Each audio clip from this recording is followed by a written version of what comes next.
আজকে আমি তোমাদের সঙ্গে আলুর খাস্তা কচুরির রেসিপি শেয়ার করব। অনেক দিন পরই একটা রেসিপি শেয়ার করছি, আশা করছি তোমাদের ভালো লাগবে। আর একদম শেষ পর্যন্ত দেখে রেসিপিটা জানিও কমেন্ট করে যে কেমন বানালাম আমি খাস্তা কচুরিটা। Hello everyone, welcome back to our channel. তো এখানে আমি 250 গ্রামের মতন ময়দা নিয়ে নিয়েছি। এটা যেহেতু ময়দা দিয়েই করব, তো এটা পুরোটাই ময়দাই আছে। এখানে আটা মিক্স করে নিয়ে তারপরে দিলাম ওর মধ্যে সামান্য একটু নুন। এখন আমি এখানে আজওয়ানটা এখানে ভালো করে হাতের মধ্যে একটু ক্রাশ করে দিচ্ছি, যাতে ফ্লেভারটা একটু ভালো আসে। আর যারা আজওয়ানটা পছন্দ করে না তারা স্কিপ করতে পারো এখানে। আর এখানে আমি এখন দিয়ে দিচ্ছি সাদা তেল। ময়ামের জন্য একটু বেশি করেই তেলটা দিচ্ছি, কারণ একটু বেশি করে দিলে এটা একটু বেশি খাস্তা হবে, তার জন্য। এখন এটা সব কিছু ভালো মতন মিশিয়ে নেব ময়দার সঙ্গে। তো ময়ামটা দিয়ে তারপরে মেখে নেব। দেখতেই পাচ্ছ ময়ামটা দেওয়া খুব সুন্দর হয়ে গেছে। তো এখন এটা একটু না ময়দাটা একটু বেশি নরম করে, যেরকম করে রুটি বানাই তার থেকেও অনেকটাই নরম করে মাখবো আমি এটা। তো তোমরা এই যে দেখতেই পাচ্ছ কতটা নরম করে মেখেছি। এখন এটা আমি এই 20 থেকে 25 মিনিটের মতন সেট হতে রেখে দেবো। বাকি ততক্ষণে স্টাফিংটা আমি রেডি করে নেব। যতক্ষণে আমি ময়দাটা মাখছিলাম ততক্ষণে আলুটাও সেদ্ধ হয়ে গেছে। এখানে আমি 3টে মিডিয়াম সাইজের আলু নিয়েছি। এখন আলুগুলো আমি ভালো করে স্ম্যাশ করে নেব কাঁটা চামচের সাহায্যে, যেন একটু দানা দানা না থাকে। তো এখানে দেখতে পাচ্ছ ভালো করে স্ম্যাশ করে নিয়েছি আলুটা। এখন আমি এটা স্টাফিংটা রেডি করে নেব।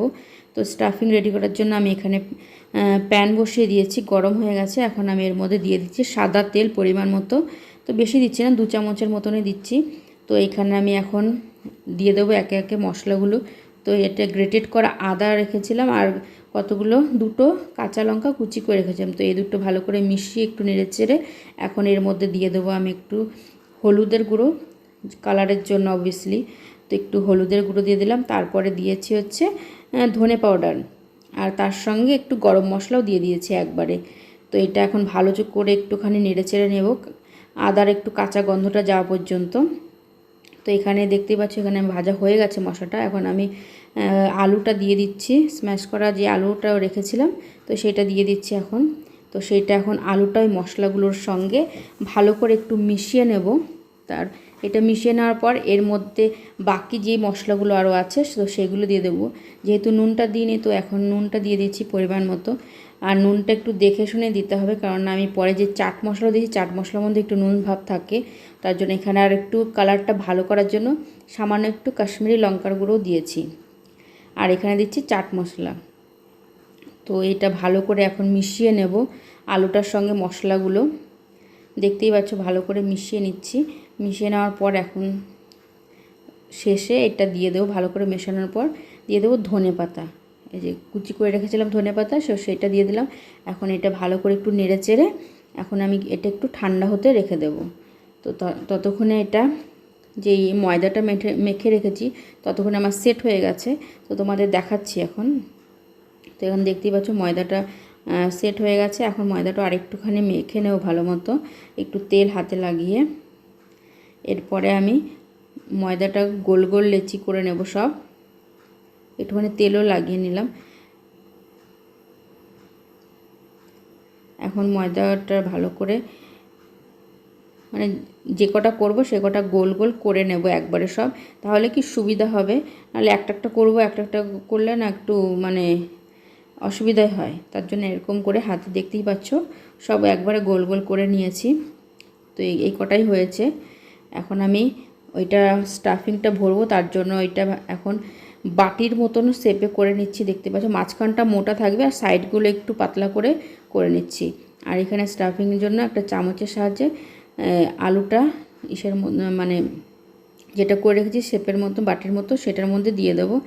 আর এটা দিয়ে ভালো মতন ওইটা এখন একটু আলুটা চেপে দেব। তারপরে ডোটা এখন বন্ধ করে দেবো এটা। আর এটা ভালো করে মোমোর শেপের মতন করে তারপরে ওইটা হাত দিয়ে একটু চেপে দেব। এটার বেলাবেলির কোনো মানে ঝামেলা নেই, হাত দিয়েই হয়ে যাবে এটা। তো দেখতেই পাচ্ছ কেমন করে মুখটা। আর ওইটা চাইলে তোমরা ওইখান থেকে ছিঁড়েও নিতে পারো। আবার ওইটা আমি একবার ওইটার সঙ্গে জয়েন করে দিলাম।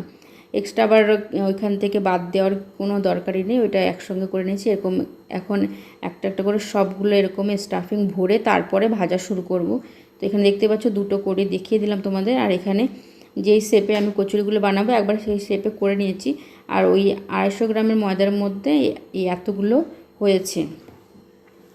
তো এখানে আমি তেলটা গরম করে এখন মিডিয়াম ফ্লেমে রেখে দিয়েছি।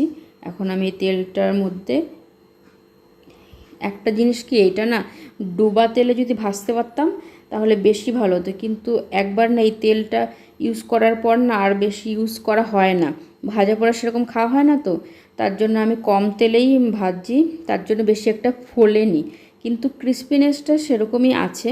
খাওয়ার সময় তোমরা দেখতেই পাবে, তখন শোনাবে আওয়াজটা কীরকম হয়েছে। আর এখানে আমি ওইটা ছেড়ে যেটা আমি যেই দিকে মুখটা বন্ধ করেছিলাম স্টাফিং ভরার পর, সেই দিকটা কিন্তু উল্টো দিকে দিয়ে ভাজা শুরু করছি। তাহলে কিন্তু জিনিসটা কচুরিটা বেশি মানে যেটুকুই ফুলেছে ওই জন্যই ফুলেছে। বললামই তো ডোবা তেলে ভাজলে আরও বেশি ভালো ফুলতো, কারণ তেলটা ওয়েস্ট হবে, তার জন্য ওই অল্প তেলেই ভেজেছি আমি। তবুও মানে ভাজার জন্য যে খারাপ হয়েছে টেস্টটা সেটা কিন্তু না, খেতে কিন্তু একই টেস্ট হয়েছে। তো এখানে এই প্রথমেই এই 4টে ভেজে নিয়েছি, এটা আমি এখন আমার বান্ধবীকে দিয়ে আসবো টেস্ট করার জন্য যে কেমন হয়েছে। আর আমি কিন্তু এটা প্রথমেই বানালাম, আগে কোনো দিন আলুর এই কচুরিটা বানাইনি। তোমরা এবার আমার হাজব্যান্ডের যখন খাবে তখন তো বলবেই কেমন হয়েছে। আর তোমরা জানিও কিন্তু আমার এই কচুরি রেসিপিটা কেমন হয়েছে, খুবই ক্রিস্পি হয়েছে, খেতে কিন্তু দারুণ টেস্ট হয়েছে। খেয়ে বলবে হচ্ছে আমার রিভিউয়ার কেমন হয়েছে।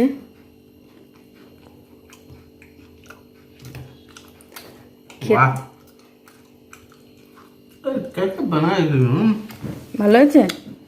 স্টাফিংটা কেমন? ऐसा लग रहा है जैसे होटल से भी अच्छा बना है। তাহলে होटल में भी इतना अच्छा नहीं তাহলে बना। একটা হোটেল খুলে ফেলবো। हाँ আর কেমন খাস্তা হয়েছে?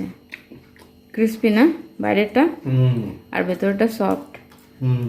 খেয়ে না তারপর বলো। যদি যদি আলু কচুরি রেসিপিটা ভালো লেগে থাকে তাহলে লাইক শেয়ার কমেন্ট আর সাবস্ক্রাইব করবেন, ঠিক আছে? আর একবার ট্রাই করবেন, ভালো লাগবে, অনেক ভালো। চুম্বেশ্বরী পারফরমেন্স। চলো। আর বানালে এরকম ভালো যদি লাগে তাহলে বানাতেও ভালো লাগে, তাই না? বান্ধবীকে দিয়েছিলাম, বান্ধবীও মেসেজ করে বলেছে খুব ভালো হয়েছে। চলো বাই বাই, গুড নাইট। कोई खराब बोल ही नहीं सकता है।